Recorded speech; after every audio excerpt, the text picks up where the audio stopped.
Hello hello hello.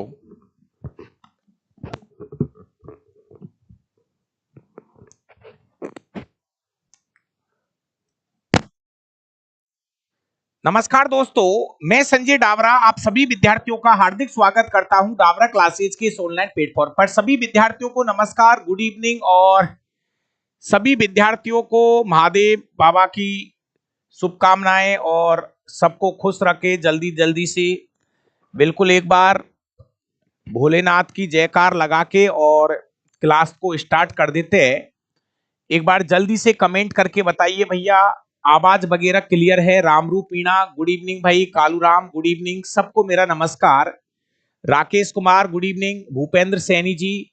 चलिए एक बार comment करके बता दो भाई, आवाज वगैरह सब कुछ क्लियर है? और प्यारे विद्यार्थियों, बीच में एक दो दिन क्लासें बंद रही थी, उसका रीजन भी आपको पता था, क्योंकि दिल्ली के अंदर एसएससी को लेके बहुत बड़ा बवाल चल रहा था और जितने भी टीचर थे उन्होंने बहुत सारी चीजें जो है गवर्नमेंट के सामने रखी थी।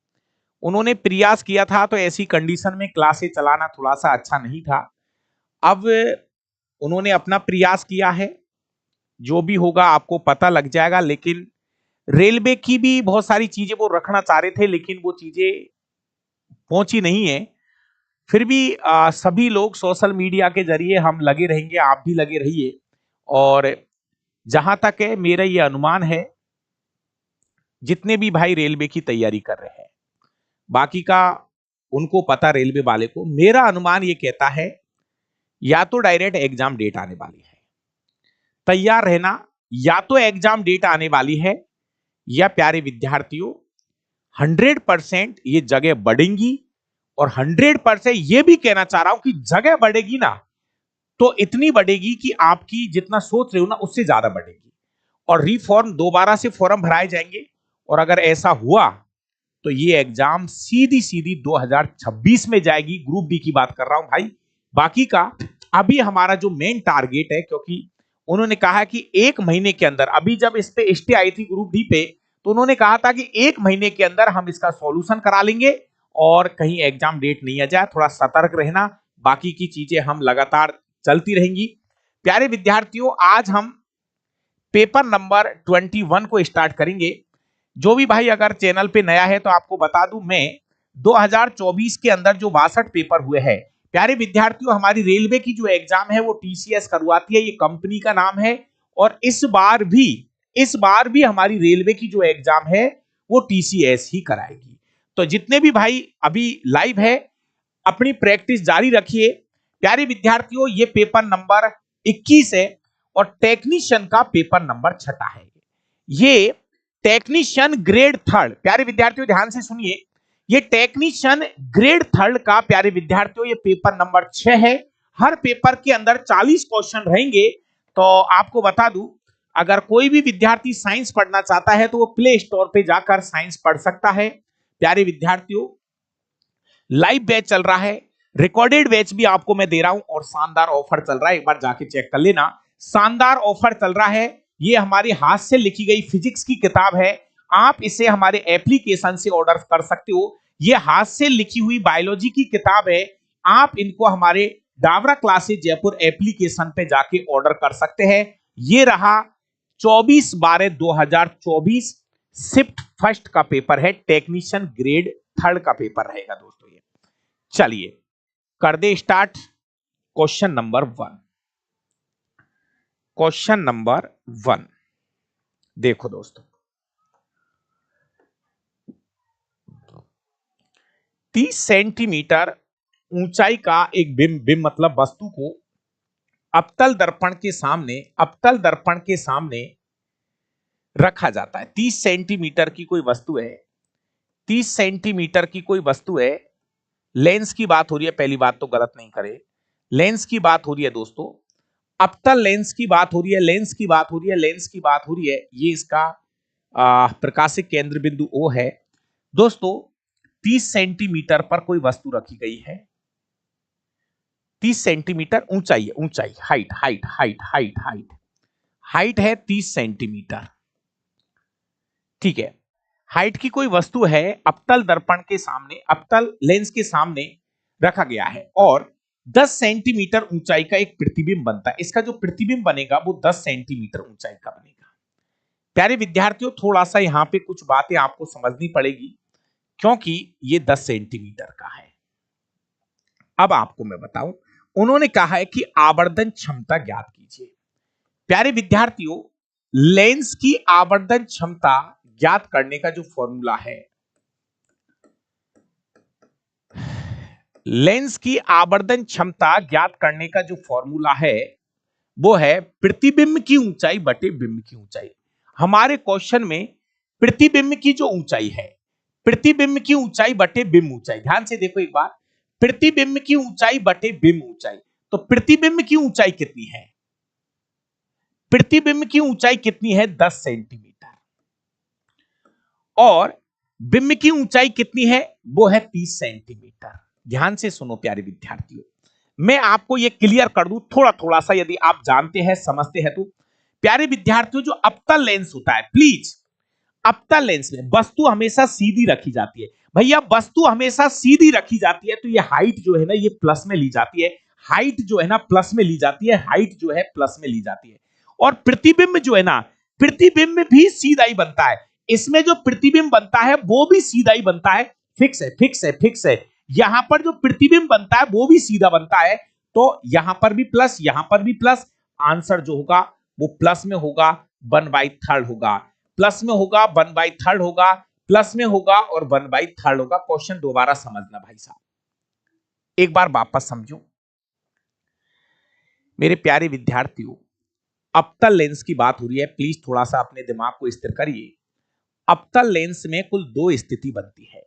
अवतल लेंस में कुल 2 स्थिति बनती है और दोनों स्थितियों में जो प्रतिबिंब बनता है वो आभासी बनता है, सीधा बनता है, वस्तु से छोटा बनता है।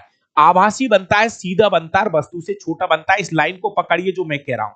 मेरे प्यारे प्यारे विद्यार्थियों, मैं ये कहना चाहता हूं कि जो अवतल लेंस होता है, अवतल लेंस में 2 जगह वस्तु रखी जाती है और दोनों जगह पर जो प्रतिबिंब बनता है वो आभासी बनता है, सीधा बनता है, वस्तु से क्या बनता है? छोटा बनता है। तो वस्तु हमेशा सीधी रखी जाएगी तो ये हाइट प्लस में रहेगी, और प्रतिबिंब भी सीधा बनेगा तो ये हाइट भी प्लस में लेनी है। तो यहां पर आवर्धन क्षमता ज्ञात करने का फॉर्मूला होता है प्रतिबिंब की ऊंचाई बटे बिंब की ऊंचाई। आंसर होगा +1/3। प्यारे विद्यार्थियों, +1/3। प्लस का मतलब क्या होता है? आभासी और सीधा। प्लस का मतलब होता है आभासी और सीधा, और 1/3 का मतलब होता है कि जो प्रतिबिंब बनेगा वो 1/3 बनेगा। प्रतिबिंब जो बनेगा वो वस्तु का 1/3 बनेगा। प्रतिबिंब जो बनेगा वो वस्तु का 1 क्या बनेगा? 3 बनेगा। Question number 2।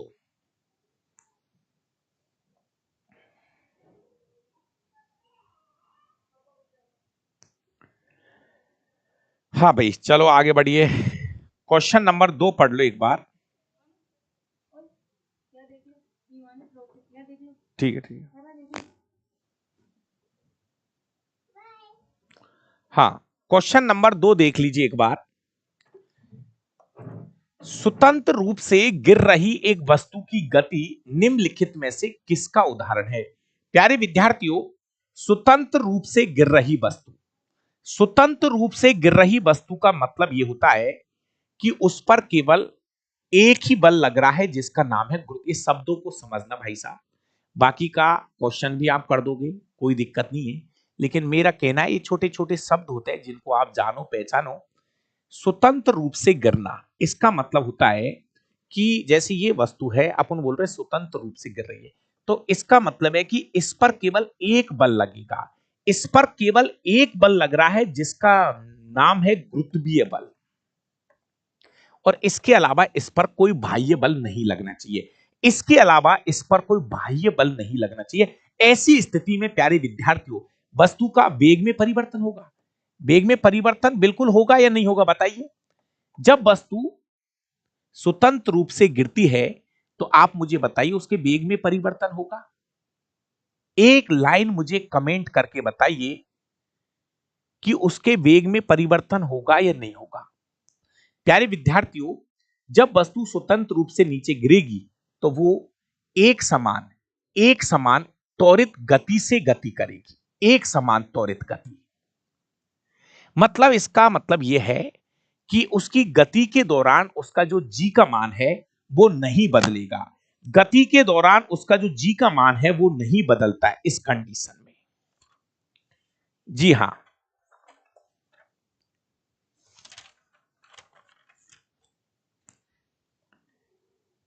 स्थिर त्वरण। जी हां, वेग तो बदलेगा यार। बहुत दिन पहले भी हम बता रहे, जब भी किसी वस्तु ऊपर से नीचे छूटेगा उसके वेग में परिवर्तन होगा, लेकिन वहां पर जो त्वरण होगा वो एक समान त्वरित गति से उसका परिवर्तन होगा। नहीं नहीं नहीं, वेग नहीं, इसका आंसर जो है वो लगेगा डी, एक समान त्वरित गति। त्वरित गति का मतलब है कि उसके त्वरण में गति के हिसाब से परिवर्तन होगा। त्वरण में गति के हिसाब से परिवर्तन होगा।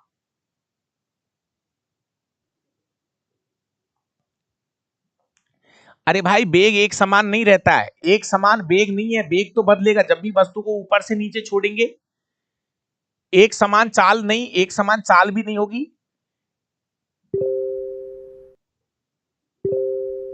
चलिए, अब है एक अच्छा क्वेश्चन है, क्रमशः मिश्रण का बनना एक कैसा परिवर्तन है और यौगिक का बनना एक कैसा परिवर्तन है। अच्छा क्वेश्चन है, प्यारे विद्यार्थियों ध्यान से सुनना।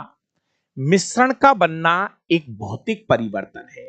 मिश्रण का बनना एक भौतिक परिवर्तन है क्योंकि मिश्रण के अंदर जो घटक होते हैं, प्यारे विद्यार्थियों, मिश्रण है जैसे आपने चीनी और नमक का मिश्रण बना लिया, तो उसके जो घटक है ना वो स्वतंत्र रूप से अलग अलग होते हैं। घटक जो है वो अलग अलग रहते हैं।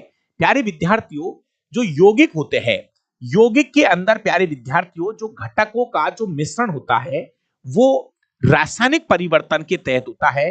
तो ये दोनों ही लाइनें आपकी सही है।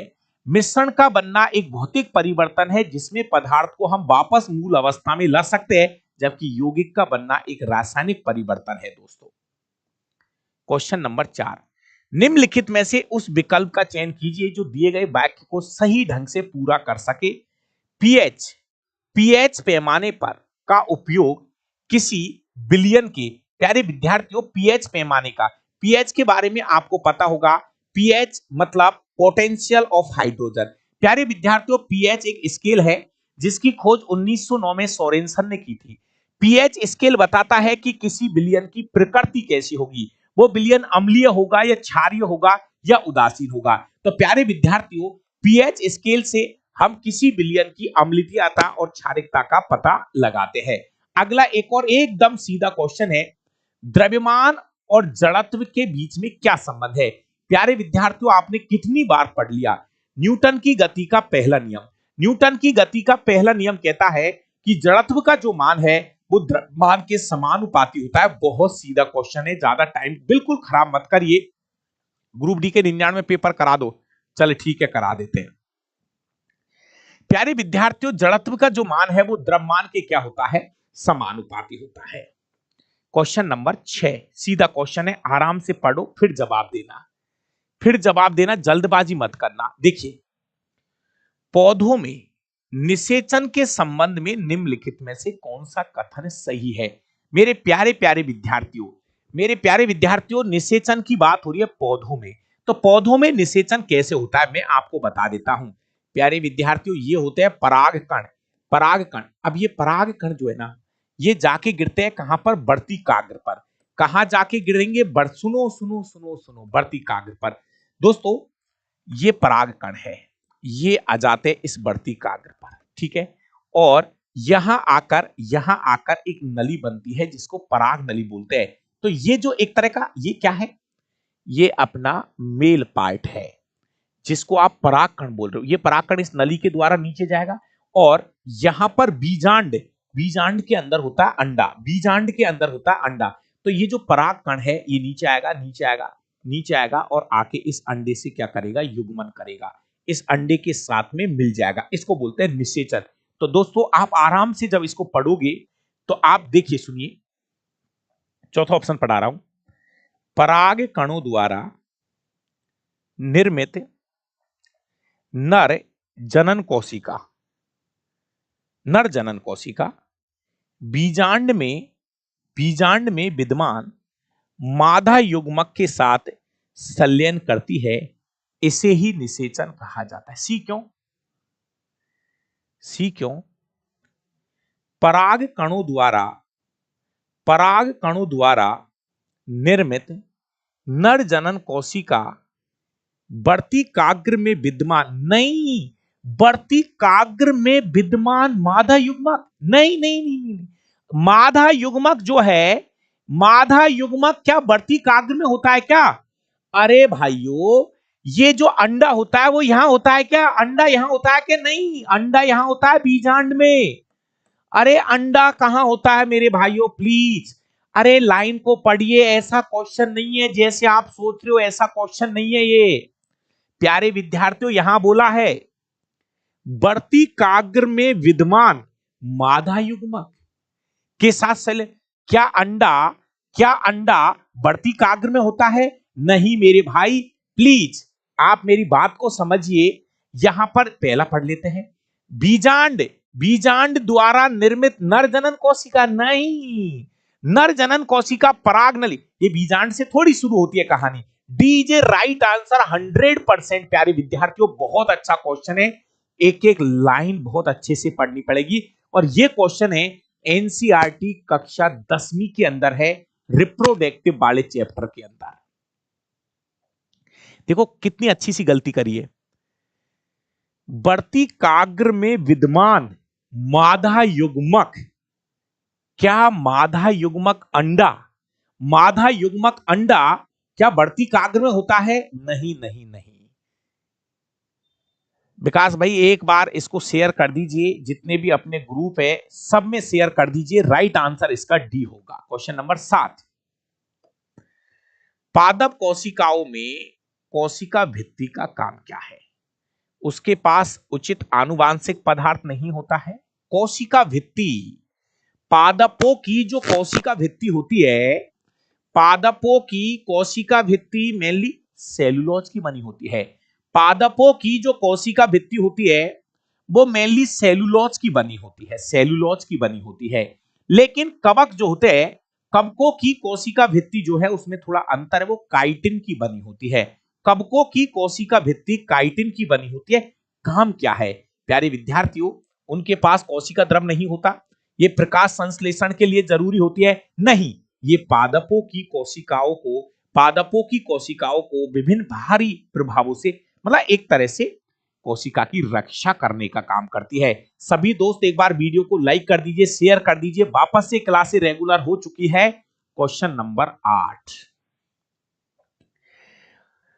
अंकित भाई बहुत बढ़िया, रवि, मीणा, धीरज, सबको मेरा नमस्कार। प्यारे विद्यार्थियों, एप्लीकेशन के ऊपर शानदार ऑफर चल रहा है, उसका आप फायदा उठा सकते हो। सक्रियता श्रेणी के अनुसार निम्न में से कौन सी रासायनिक अभिक्रिया संभव है?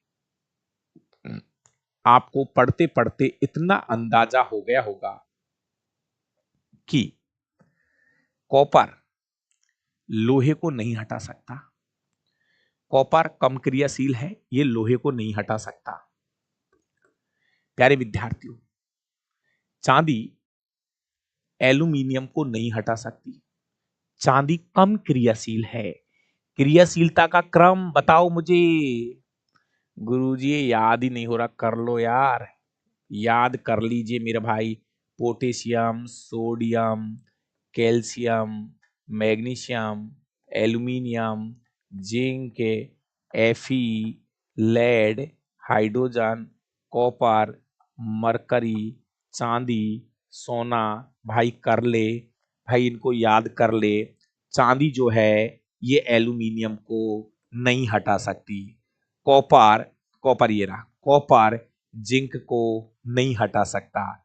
कॉपर लोहे को नहीं हटा सकता। एक ही क्रिया है इसमें, जिंक जो है ना, जिंक जो है कॉपर के धक्का मार देगा। ये विस्थापन अभिक्रिया है। वी इज राइट आंसर, ये विस्थापन अभिक्रिया है। क्वेश्चन नंबर 9, प्यारे विद्यार्थियों, दाब का जो मात्रक, वैसे तो यार फास्ट हो जाएगा, दाब का मात्रक पास्कल होता है।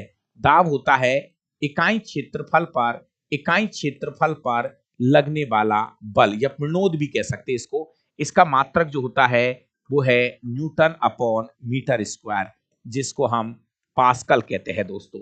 इसको हम क्या बोलते हैं? पास्कल बोलते हैं।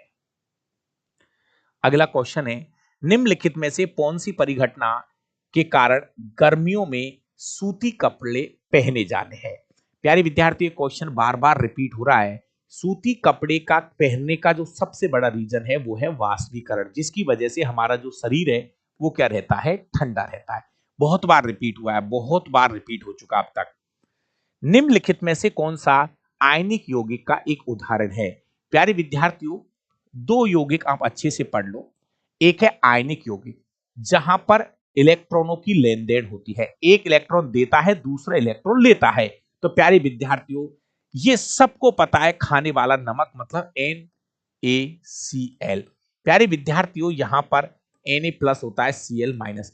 Na एक इलेक्ट्रॉन देता है, Cl एक इलेक्ट्रॉन लेता है। इस तरह से सीधा सा है ये कहानी। खाने का जो नमक है उसका फॉर्मूला NaCl है और इसमें होता है आयनिक यौगिक। चीनी और ग्लूकोज जो है प्यारे विद्यार्थियों, इनमें चलता है सहसंयोजक यौगिक। क्वेश्चन नंबर 12, विकल्पों में से निम्नलिखित में से स्थिरांक मानों में से कौन सा स्थिरांक मान सार्वभौमिक? प्यारे विद्यार्थियों, यहां पे गुरुत्वाकर्षण नियतांक जी बराबर Fr²m1/m2 होता है दोस्तों।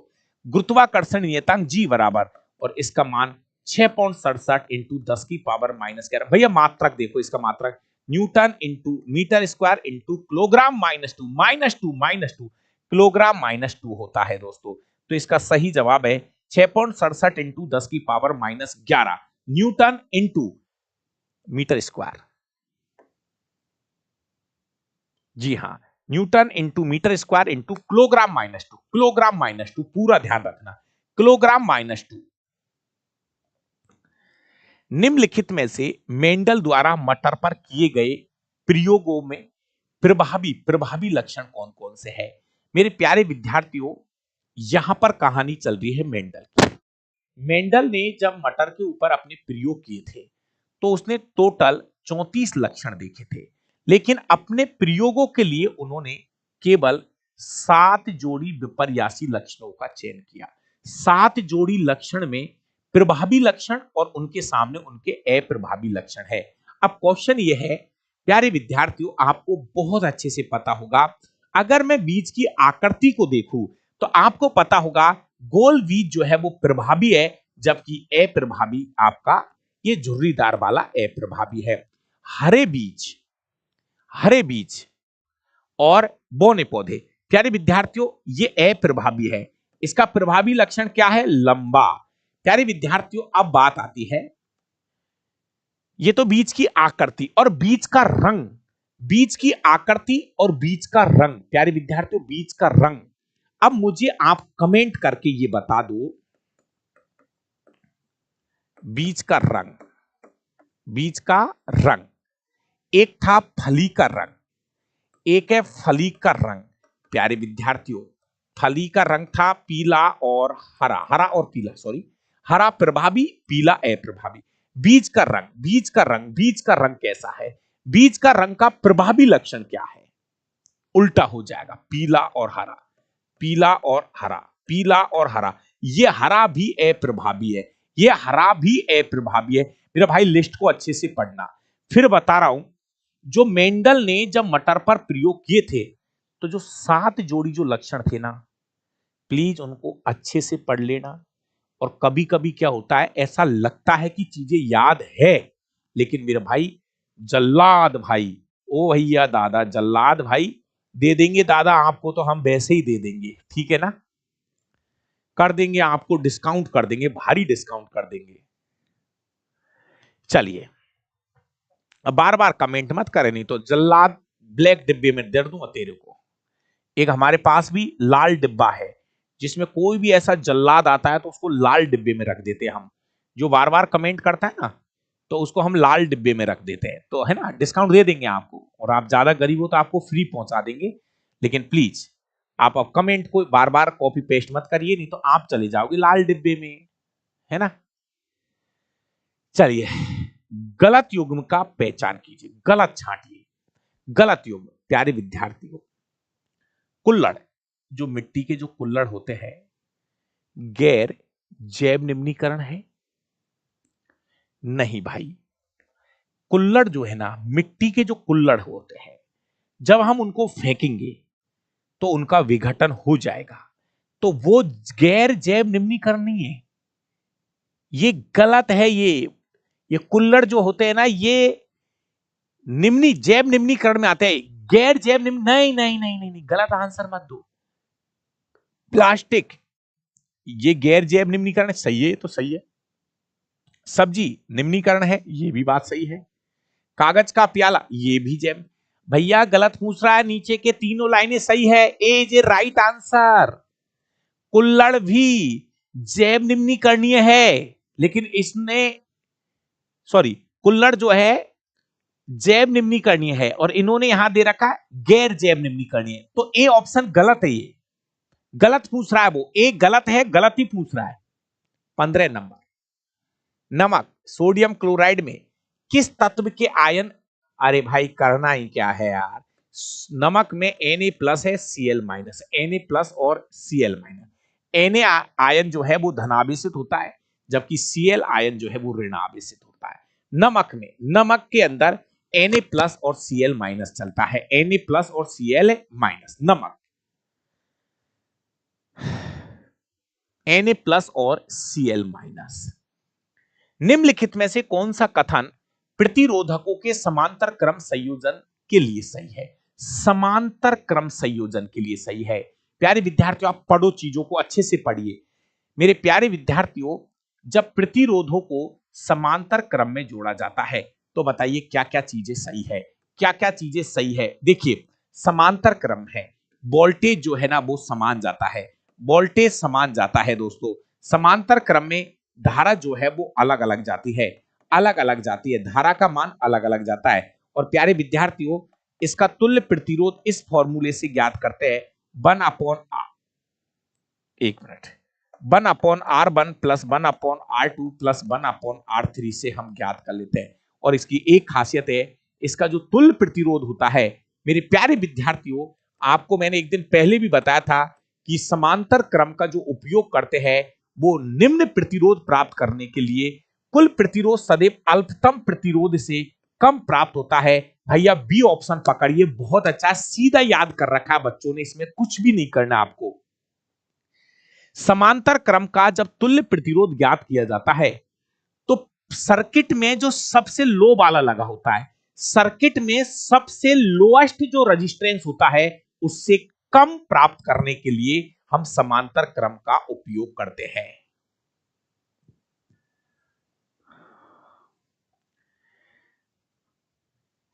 चलिए चलिए सौरभ भाई, जरूर 100%, ऐसा हो नहीं सकता कि नोए को नहीं आए, है ना। डैनी को ही लाएंगे किसी दिन स्टूडियो के अंदर। चलिए, किसी गोलीय दर्पण के मुख्य फोकस के संबंध में निम्नलिखित में से कौन सा या कौन से कथन सही है? गोलीय दर्पण की बात हो रही है मुख्य फोकस के संबंध में। प्यारे विद्यार्थियों, गोलीय दर्पण ये बना लीजिए, और ये है आपका पोल, ये है हमारा मुख्य फोकस, ये है वक्रता केंद्र सी। बात हो रही है मुख्य फोकस की, तो एक बार आप कमेंट पढ़िए, जहां भी लगे वहीं से चीजों को सही कर लीजिए। नंबर 1, फोकस की बात हो रही है, यह सदा ध्रुव और वक्रता केंद्र के बीच में होता है, ये लाइन सही है। प्यारे विद्यार्थियों, ये जो पोल होता है ना अपना, सॉरी फोकस की बात हो रही है, फोकस जो होता है ये पोल और वक्रता केंद्र सी के एकदम बीच में होता है। जी हां, एकदम सेंटर पे होता है, सी और पी के एकदम सेंटर पे बीचों बीच में होता है मुख्य फोकस, मतलब पहली लाइन तो सही है। लाइन नंबर 2, इसकी स्थिति दर्पण के आकार पर निर्भर करती है। बताइए प्यारे विद्यार्थियों, ध्यान से सुनिए, ये जो फोकस है, क्या सभी दर्पणों की फोकस दूरी समान होती है? नहीं प्यारे विद्यार्थियों, ये जो फोकस दूरी है ये दर्पण की साइज के हिसाब से कम ज्यादा हो जाती है। भाई ऐसे समझो, ये मेरे पास कांच का गोला है, तो ये इसकी वक्रता त्रिज्या हो जाएगी, यहां से यहां तक वक्रता त्रिज्या R, तो इसका आधा फोकस दूरी हो जाएगा यहां पर। तो अगर मान लीजिए मेरे पास गोलीय दर्पण बड़ा है, तो प्यारे विद्यार्थियों, ये इसकी वक्रता त्रिज्या R हो जाएगी, ये इसकी आधी हो जाएगी फोकस दूरी।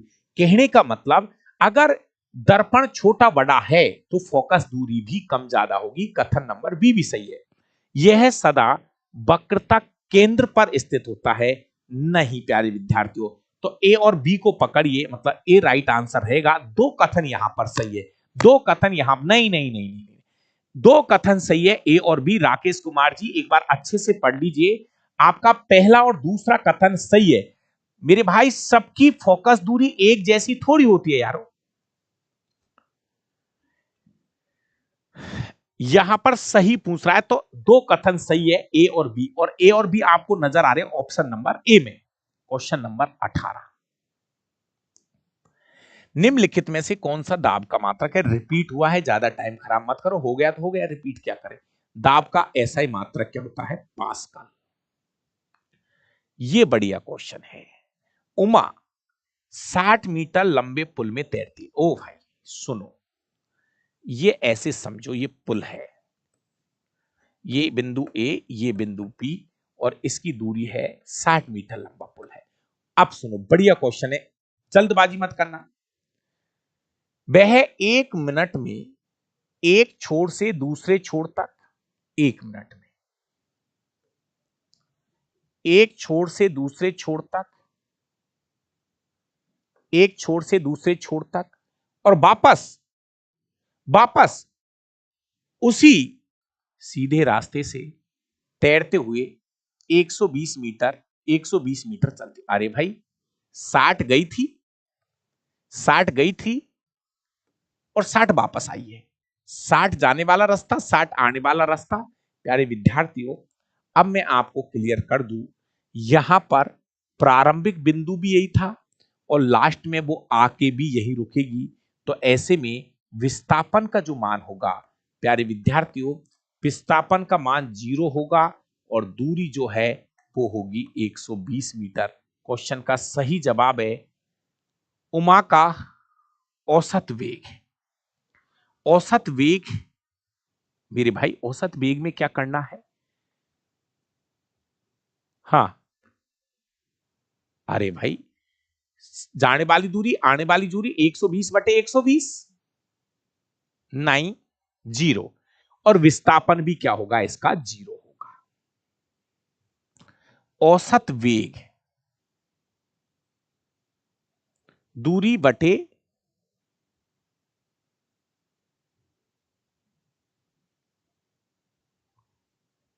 अरे भाई वह 1 मिनट में एक छोर से दूसरे छोर तक, अरे इसको ऐसे समझो 60 सेकंड जाने में और 60 ही सेकंड आने में, कुल दूरी भी यही है। 60 मीटर जाने की दूरी है और 60 मीटर आने की दूरी है। मेरे प्यारे विद्यार्थियों, दूरी, कुल दूरी कितनी है? 60 प्लस 60। कुल समय कितना है? 120 सेकंड। तो भैया उत्तर कितना आएगा? क्या लग रहा है, क्या पूछ रहा है इसमें? उमा का औसत वेग, एक मिनट देख लो यार, 0 सब कुछ।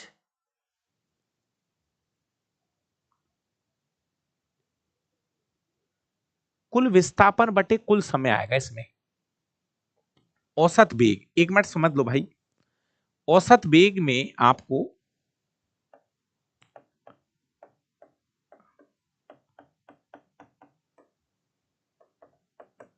कुल विस्थापन 1 मिनट बटे कुल समय, तो यहां पे विस्थापन हो गया 0, समय हो गया 120, आंसर 0 चलेगा मेरे हिसाब से। तो एक बार देख लीजिए, नहीं विस्थापन 0 हो गया भाई, समय का भाग देने से क्या फायदा है?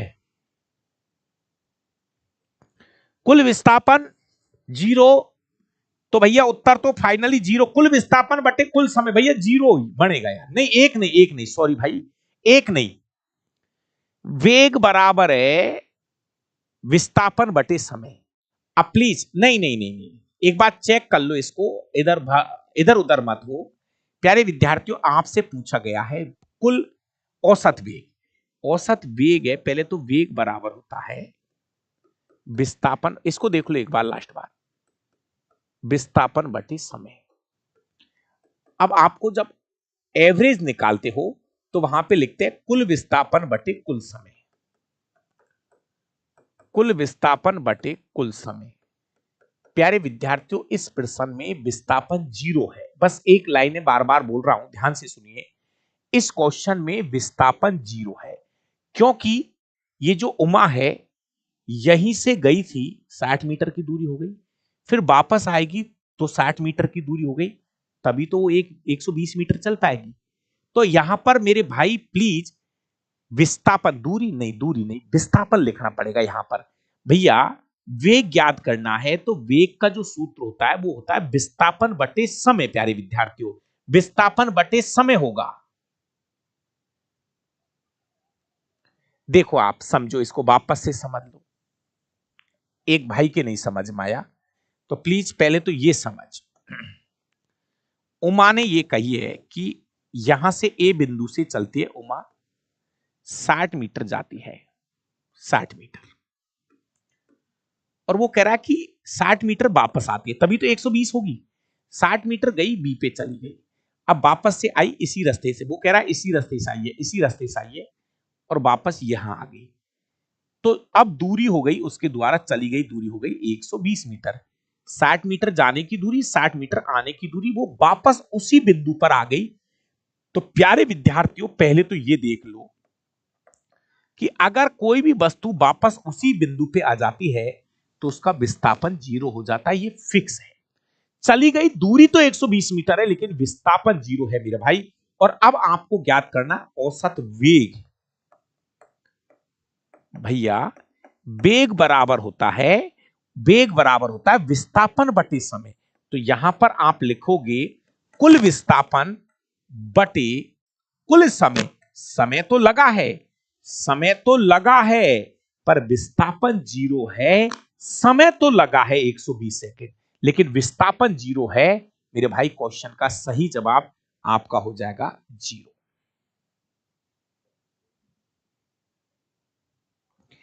120 मीटर कैसे चलेगा?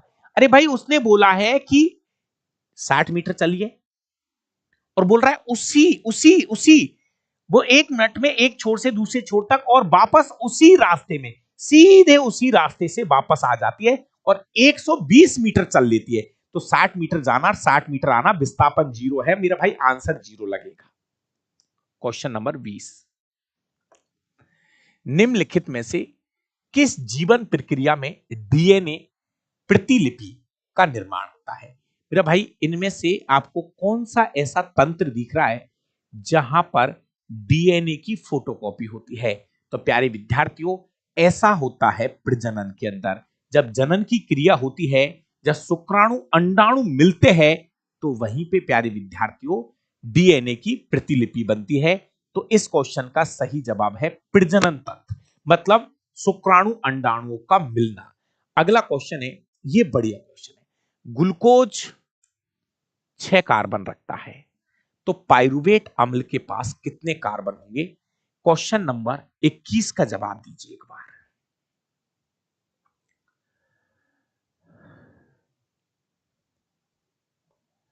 प्यारे विद्यार्थियों, हमको पता है कि ग्लूकोज के पास में 6 कार्बन होते हैं, और ग्लूकोज जो है सबसे पहले जब श्वसन की क्रिया होती है तो ग्लूकोज जो है वो पाइरुवेट अम्ल में टूटता है।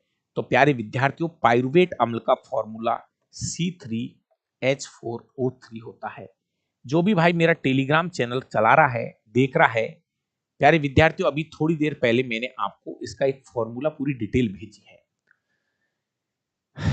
इस क्लास का जो पीडीएफ है वो आपको डाबरा क्लासेस टेलीग्राम चैनल पे मिल जाएगा।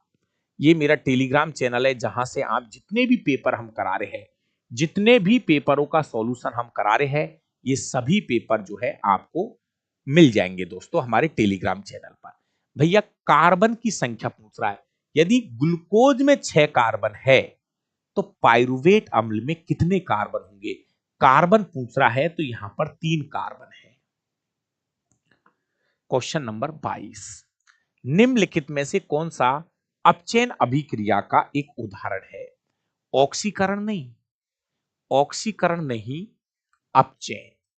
अपचयन का मतलब होता है प्यारे विद्यार्थियों, ऑक्सीजन की कमी बोल दो या हाइड्रोजन का योग बोल दीजिए, ऐसे लिख लो थोड़ा सा शॉर्ट में। अपचयन ऑक्सीजन की कमी या हाइड्रोजन का योग। देखिए दोस्तों, कॉपर का कॉपर ऑक्साइड में बनना, कॉपर का कॉपर ऑक्सीजन का योग हुआ है यहां। तो कार्बन का कार्बन डाइऑक्साइड में, कार्बन का CO2 में बदलना, यहां पर भी ऑक्सीजन का योग हुआ है। कॉपर ऑक्साइड का कॉपर में, ये सी पकड़ लो, सी पकड़ लो, कॉपर ऑक्साइड का कॉपर में बदलना, क्या हुआ? ऑक्सीजन की कमी हुई है, ऑक्सीजन की कमी हुई, सी पकड़ लीजिए, सी पकड़ लीजिए। नहीं भाई, आपको ऑक्सीजन की कमी दिखानी है यहां पर, ऑक्सीजन की कमी।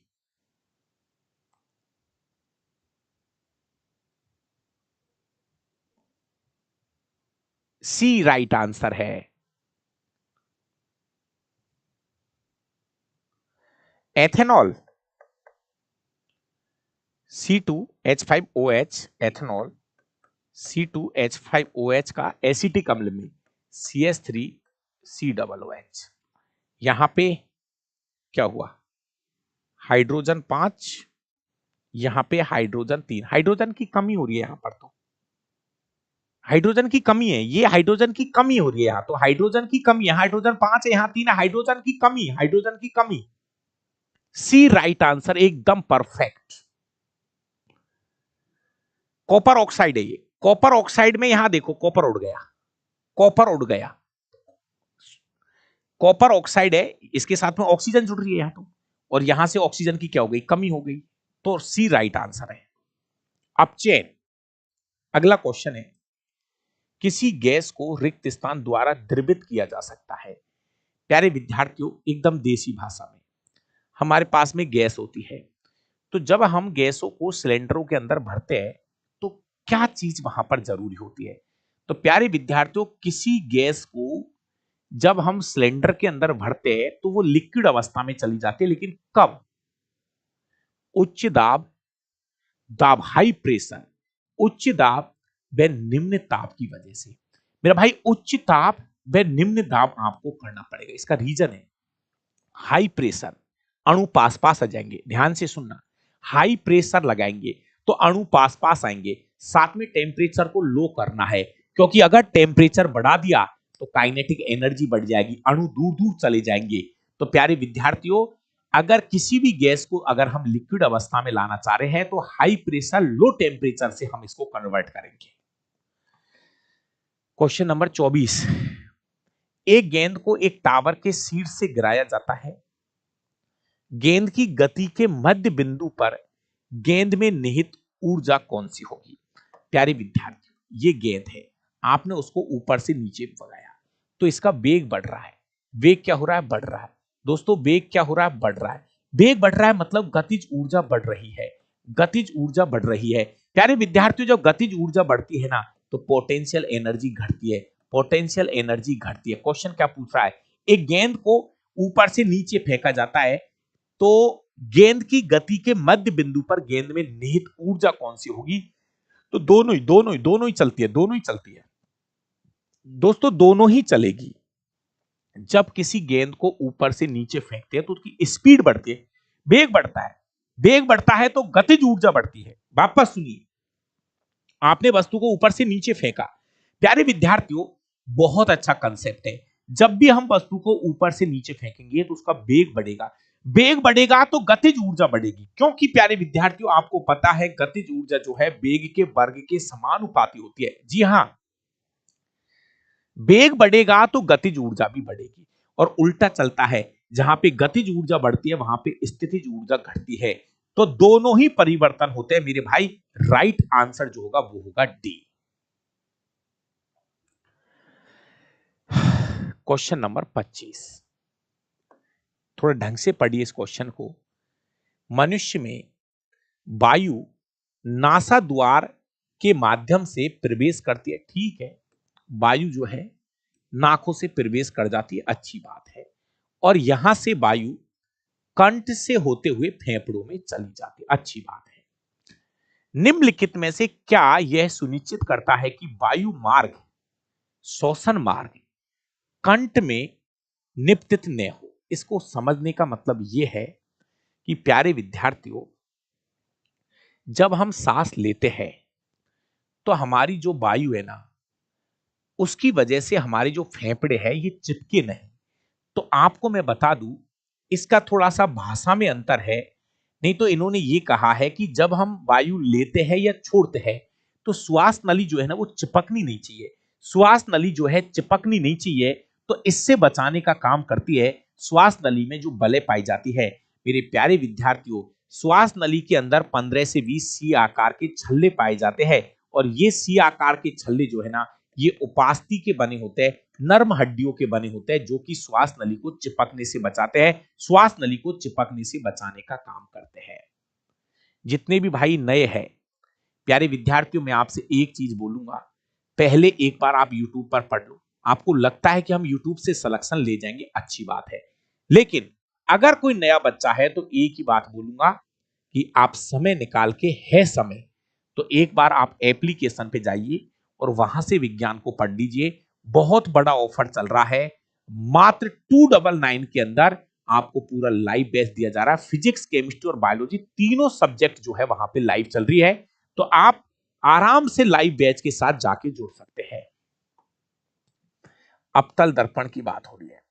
अवतल दर्पण द्वारा बनने वाले प्रतिबिंब वास्तविक उल्टे और बिंब की साइज के समान होते हैं। क्वेश्चन समझ गए होंगे, आते ही समझ जाते हैं कुछ बच्चे तो।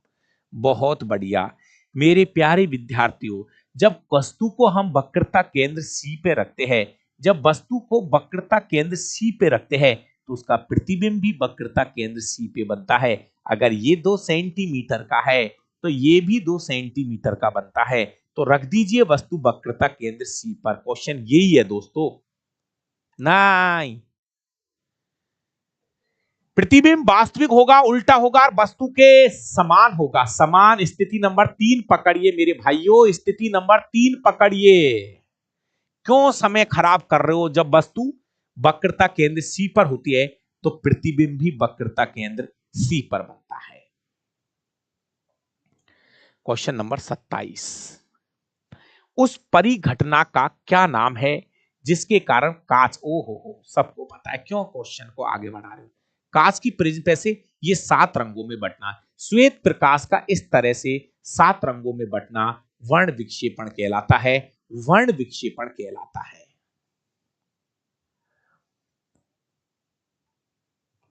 नितेश कुमार, गुरुजी आपकी दोनों किताबें मुझे कल मिल गई। थैंक यू भाई, बहुत बढ़िया। थोड़ा सा बरसात का समय था, तो अगर किसी की किताब 1-2 दिन आगे पीछे हो गई होगी तो उसके लिए मैं माफी चाहता हूं।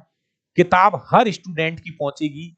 हो सकता है कि बरसात की वजह से बहुत सारे क्षेत्रों में नहीं पहुंच पाई होगी, लेकिन ये मेरी गारंटी है, मैं आपके साथ रोज जुड़ा हूं, रोज लाइव आ रहा हूं, और आपकी किताब जिसने भी ऑर्डर की है किताब आपके घर तक पहुंच जाएगी। जी हाँ, डिलीवरी चार्ज बिल्कुल फ्री कर रखा है। और क्या चाहिए आपको? जब आप चम्मच के सामने वाले भाग को देखते हैं, चम्मच के सामने वाले भाग को देखते हैं तो चम्मच में आपका उल्टा प्रतिबिंब बनता है। भैया उल्टा प्रतिबिंब मतलब आप इस हिस्से में देख रहे हो, चम्मच के इस हिस्से में आपका प्रतिबिंब उल्टा बनता है, तो ये अवतल दर्पण की तरह दिख रहा है। ये हिस्सा अवतल दर्पण की तरह व्यवहार करता है। नहीं भाई, उल्टा प्रतिबिंब मेरा भैया, उल्टा प्रतिबिंब जो है ना, उल्टा उल्टा प्रतिबिंब आपको अवतल दर्पण में ही नजर आएगा। उल्टा प्रतिबिंब, क्योंकि उत्तल दर्पण में तो प्रतिबिंब उल्टा बनता ही नहीं है। उत्तल दर्पण में जो प्रतिबिंब बनता है वो हमेशा आभासी और सीधा बनता है। इसका जवाब होगा वी। 29 नंबर, हाथ और पैर में विद्यमान पेशियों को हम अपनी इच्छा अनुसार, मेरे भाई हाथ और पैरों के अंदर जो पेशियां है उनको हम हमारी इच्छा से मोड़ सकते हैं, गति करा सकते हैं, इनकी गति को रोक सकते हैं। इस तरह की पेशियों में भैया अपने हाथ पैरों के अंदर ऐच्छिक पेशियां पाई जाती है। ऐच्छिक पेशियां पाई जाती है। ऐच्छिक पेशियों को हम रेखित पेशी भी बोलते हैं। रेखित क्योंकि इनके अंदर रेखाएं पाई जाती है। दोस्तों इनको कंकालीय पेशी भी कहा जाता है। इनको कंकालीय पेशी भी कहा जाता है प्यारे विद्यार्थियों। और एक बार कमेंट करके बता दीजिए कि इनके अंदर ऐसे रेखाएं पाई जाती है, इसलिए इनको रेखित पेशी बोलते हैं। अब एक लास्ट लाइन पूछ रहा हूं इसी ऐच्छिक पेशियों पर, मेरे भाई इनमें कितने केंद्रक होते हैं? ये एक केंद्र की होती है, बहुकेंद्र की। प्लीज इस क्वेश्चन का जवाब कौन देगा? ये जो ऐच्छिक पेशियां होती है, रेखित पेशी जो होती है, कंकालीय पेशी जो होती है, एक ही नाम है मेरे भाई, ये एक केंद्र की या बहुकेंद्र की?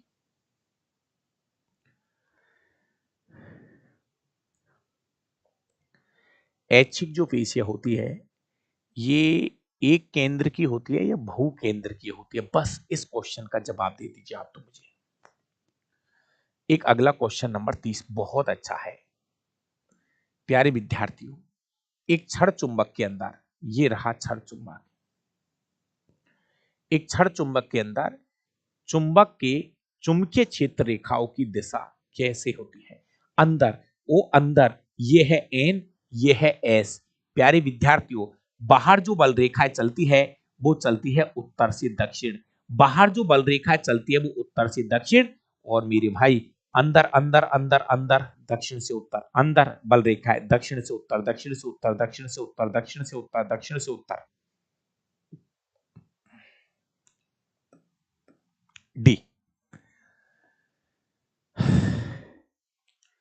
प्यारे विद्यार्थियों, चुंबक और बल रेखाओं के बारे में आपने पढ़ा होगा। छड़ चुंबक की बात हो रही है तो छड़ चुंबक में बाहर जो बल रेखा चलती है वो चलती है उत्तर से दक्षिण, जबकि अंदर जो बल रेखा चलती है वो चलती है दक्षिण से उत्तर दिशा की ओर। ध्यान रखना, बल रेखाएं कभी भी एक दूसरे को काटती नहीं है। पौधे के निम्नलिखित में से किस भाग का उपयोग कायिक परिवर्तन? प्यारे विद्यार्थियों, कायिक परिवर्तन का मतलब है पौधे के जड़, तना और पत्ती, जड़, तना, पत्ती, पुष्प नहीं, फ्लावर नहीं, जहां पे फ्लावर आ गया वहां पे लैंगिक जनन चलता है, जहां पे फ्लावर आ गया वहां पे फल, फल भी नहीं, जहां पे फल और फूल आ गया वहां लैंगिक जनन चला जाता है। दोस्तों, कायिक जनन की बात हो रही है, यहां पे तीन नाम आप बोलोगे, जड़, तना और पत्ती के द्वारा नया पौधा बनना। तो इस क्वेश्चन का सही जवाब होगा ऑप्शन नंबर सी। जैसे पत्तियों से जनन, ऐसा आपने एक उदाहरण देखा होगा ब्रायोफिल्म के अंदर। ब्रायोफिल्म की जो पत्ती होती है उससे निकलती है साइड में से कलिकाएं, और उसी से नया पौधा तैयार कर लिया जाता है। 32 नंबर, मेरे प्यारे विद्यार्थियों, निकिल उत्प्रेरक की उपस्थिति में वनस्पति तेल का हाइड्रोजनीकरण करने वाली रासायनिक अभिक्रिया को क्या कहते हैं? मेरे भाई इस अभिक्रिया को आप देख लीजिए। ये अभिक्रिया ये है, मैं आपको बता दूं, हमारे पास में होता है वनस्पति तेल। तो वनस्पति तेल की क्रिया जब हम हाइड्रोजन से कराते हैं निकिल उत्प्रेरक की उपस्थिति में, निकिल निकिल उत्प्रेरक की उपस्थिति में। तो प्यारे विद्यार्थियों, ये वनस्पति जो तेल है ये वनस्पति वनस्पति घी में बदल जाता है, ये डालडा में बदल जाता है प्यारे विद्यार्थियों, और ये होती है योगात्मक अभिक्रिया, इसे कहा जाता है। जी हाँ, कोई चीज नई है तो उसको ऐड कर लीजिए। बाकी का ये है वनस्पति तेल से वनस्पति घी का बनना, वनस्पति तेल से वनस्पति घी का बनना, इस क्रिया को हम योगात्मक अभिक्रिया कहते हैं, योजक अभिक्रिया का नाम देते हैं दोस्तों। अरे भैया, इतना जल्दी भी मत पढ़ाया करो, नहीं तो भाई साहब पूरी आत्मा खिंच जाती है, पूरी आत्मा। 1 घंटे नॉन स्टॉप बुलवाते हो, इतना कोई भाषण देते ही क्या कोई? है ना? तो थोड़ा सा शांति रखा करो यार, 15 मिनट ज्यादा लग जाएगी। अमित कुमार जी, नरेश भाई बहुत बढ़िया, है ना? थोड़ी शांति रखा करो। कुछ भाइयों का कमेंट आता है तेज, तो प्लीज यार 15 मिनट हमारे लिए भी दे दो एक्स्ट्रा, है ना? तो हमें क्या थोड़ी शांति मिल जाएगी, नहीं तो ये ऐसा लेक्चर हो जाएगा है ना दादा, 1 घंटे तक। आप भी जान रहे हो, इसलिए थोड़ा सा कोई दिक्कत नहीं है। कोलाइडी कणों के द्वारा प्रकाश के प्रकीर्णन की घटना, प्यारे विद्यार्थियों बता चुका हूं, टिंडल प्रभाव यही तो है। आपने देखा होगा कभी कभी जंगलों के अंदर से जब प्रकाश गुजरता है तो ऐसे रंग बिरंगी तरंगे किरणें दिखाई देती है, ये टिंडल प्रभाव कहलाता है, टिंडल प्रभाव कहलाता है दोस्तों। बढ़िया क्वेश्चन है 34 नंबर। अब पानी पी लेने तो 1 घंटा हो गई। जी हाँ प्यारे विद्यार्थियों, जिस भी स्टूडेंट्स को साइंस पढ़नी है वो एप्लीकेशन डाउनलोड कर लीजिए। प्ले स्टोर पे जाइए, Dabra classes Jaipur application download करके और आप आराम से इसको ले सकते हो।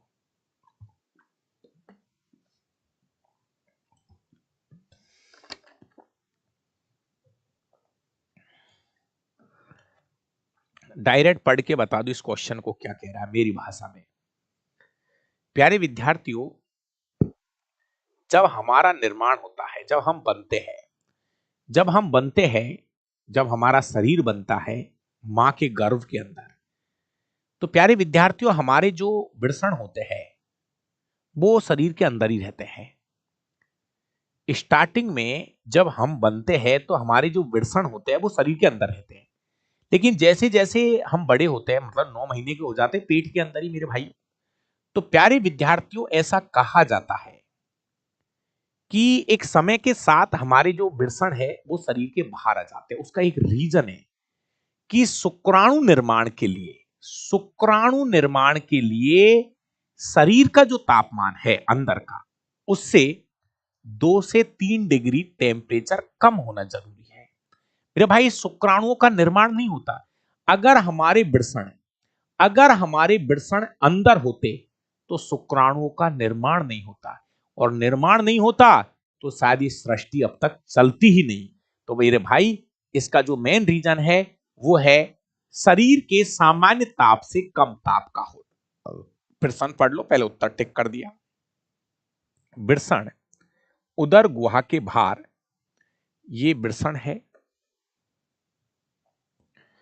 और इनके चारों ओर होती है वृषण कोश में स्थित होते हैं। क्योंकि शुक्राणु निर्माण के लिए निम्नलिखित में से शरीर का सामान्य ताप होता है 37 डिग्री सेल्सियस।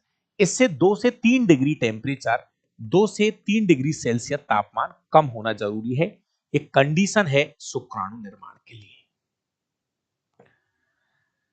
35 नंबर का क्वेश्चन एक बार मिलान कर दीजिए मेरा भाई। प्लेसेंटा, पहला है प्लेसेंटा। मेरे प्यारे विद्यार्थियों, ये प्लेसेंटा होता है, प्लेसेंटा का जो मेन काम है वो है भ्रूण को पोषण प्रदान करना। प्लेसेंटा का जो मेन काम है ये है एम्ब्रियो या भ्रूण को पोषण प्रदान करना। सही है, पहला मिलान सही है, पहला मिलान सही है। मिलान नंबर 2 क्या कहता है प्यारे विद्यार्थियों? अंडवाहिनी या डिंबवाहिनी, अंडवाहिनी या डिंबवाहिनी में निषेचन की क्रिया होती है, परफेक्ट है।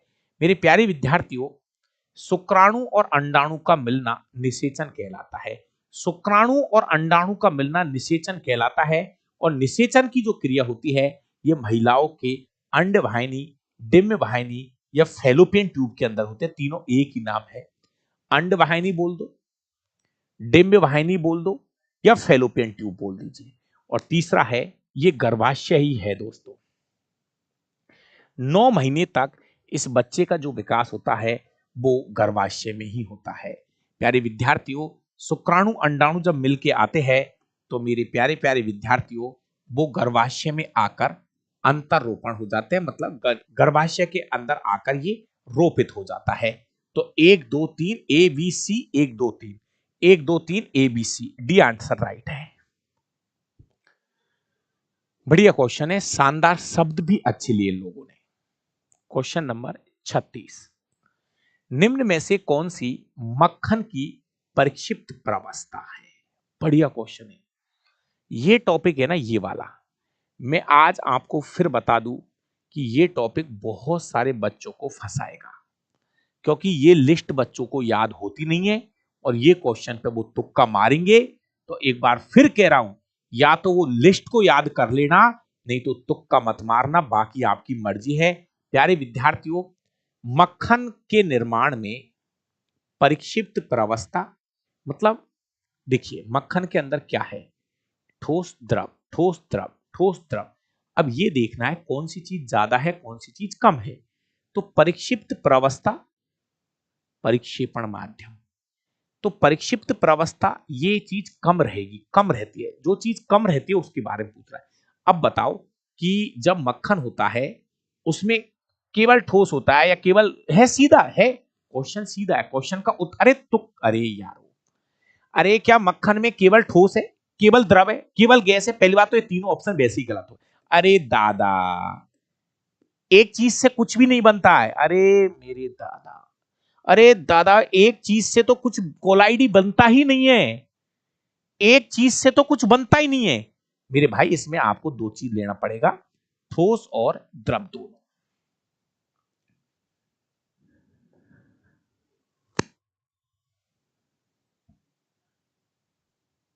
केवल द्रव से बन जाएगा क्या? एक मिनट और देख लो, आपको एक दिन फिर बताया था मैंने, देखो एक बार।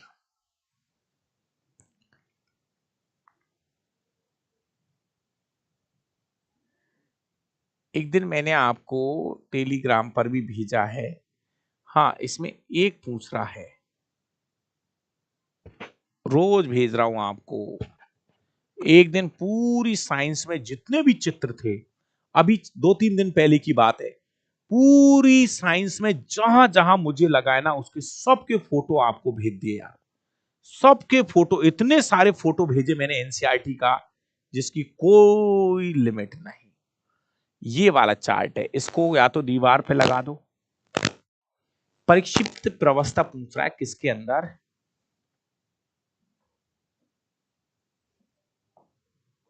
मक्खन की बात हो रही है। ये रहा मक्खन। मक्खन एक्चुअली जेल के अंदर आता है, ये जेल की फॉर्म में होता है, जिसमें परिक्षिप्त प्रवस्था द्रव है। परिक्षिप्त प्रवस्था द्रव है। ये क्वेश्चन कौन सा है?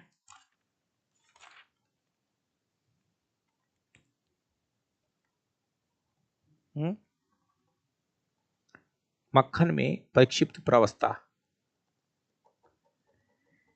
अब यार इन्होंने, वैसे तो इस क्वेश्चन का जो जवाब है भैया, इसको प्लीज ये देखना कि किसी के पास अगर ये पेपर है, जिसने भी ये पेपर दिया हो और रेलवे ने इसका फाइनल आंसर क्या माना है, मेरे हिसाब से इसकी जो परिक्षिप्त प्रवस्था होनी चाहिए वो होनी चाहिए द्रव। परिक्षिप्त प्रवस्था द्रव और परिक्षेपण माध्यम ठोस। जी हां, एक बार इधर देखो मेरे भाइयों, आपसे बात मक्खन की हो रही है मेरे भाई, आपसे जो बात हो रही है ना वो मक्खन की हो रही है, और मक्खन के अंदर आपसे पूछा है परिक्षिप्त प्रवस्था, तो भैया इसका उत्तर आपको द्रव देना है, द्रव। और परिक्षेपण माध्यम होता है ठोस, इनसे बनता है जेल, जो कि जेली, पनीर और मक्खन इसके उदाहरण है। बाकी आपकी मर्जी है। मेरे हिसाब से तो इसका उत्तर या तो द्रव है, नहीं तो क्वेश्चन पक्का डिलीट हुआ होगा। इस क्वेश्चन का जवाब द्रव है, और ये क्वेश्चन तो रेलवे ने लास्ट में। अब इन्होंने यार केबल लगा रखा है सबके आगे, केबल केबल केबल। अब ये थोड़ा सा पता नहीं क्या मामला सेट करना चाह रहा है। अगर उसने परिक्षिप्त प्रवस्था पूछी है, तो परिक्षिप्त प्रवस्था में तो उत्तर जाना चाहिए द्रव। लेकिन मैंने अभी जो किताबें देखी है ना, उसमें इन्होंने ए राइट आंसर माना है। एक बार इसको आप चेक कर लेना। इन्होंने किताब के हिसाब से, अगर वो केवल परिक्षिप्त प्रवस्था की बात कर रहा है, तो परिक्षिप्त प्रवस्था द्रव होती है। बाकी का इन्होंने जो उत्तर माना है ना, वो ये माना है ठोस और द्रव दोनों। भाई मेरे हिसाब से प्लीज आप एक बार चेक कर लीजिए, एनसीईआरटी के हिसाब से इसका उत्तर डी जाना चाहिए। 37 नंबर, पाचन ग्रंथियों और उनके एंजाइमों के संबंध में से गलत लाइन आपको पकड़नी, गलत योग। अग्नाशय, प्यारे विद्यार्थियों, ये ए जो है ना, ये अग्नाशय है।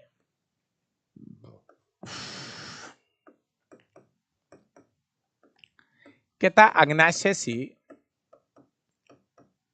अग्नाशय रस निकलता है, सही है। तो जठर ग्रंथि से, जी हां, जठर ग्रंथि से जठर रस निकलता है, यकृत से पित्तरस निकलता है, और लार ग्रंथि से ये नहीं, ये गलत है, ये गलत है। गलत ही पूछ रहा है, वी गलत हो जाएगा इसमें। नहीं नहीं, इसका गलत हो जाएगा। अरे भाई, जठर ग्रंथि से निकलता है जठर रस, उसमें होता है पेप्सिन एंजाइम। सी सही है। अरे भाई ये अपना आमाशय है दोस्तों, आमाशय से निकलता है जठर रस, और जठर रस में देखो रेनिन एंजाइम होता है, जठर रस में पेप्सिन एंजाइम होता है, जठर रस में HCl होता है। तो हाँ, जठर रस में है पेप्सिन एंजाइम, पेप्सिन एंजाइम जठर रस में है।